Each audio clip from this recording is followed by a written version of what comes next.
Welcome back. We are looking at a rough cut sequence, and the first thing that I'm going to do is remove the guide audio tracks because we're not going to be using them at all now that our audio is synced up with our dialogue clips. So I'm going to bring the cursor onto the timeline and just push the plus button on the keyboard here. As you can see, these first two tracks, A1 and A2, are the guide audio that come with the camera. We are going to remove those. So I'm going to right click on the audio 1 track and click delete track, and all of the audio tracks below that bumped up. So again, you can see there's still one more audio track of guide audio, the audio that came with the camera.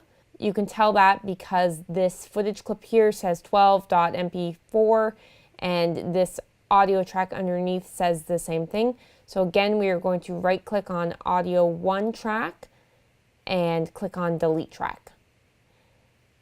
So for the most part, we are going to be working with the audio L track. We're going to keep the audio right track, which is the audio that was recorded at -12 decibels lower. We're going to keep that on mute and only use it if we need to in case our left channel track peaked for any reason.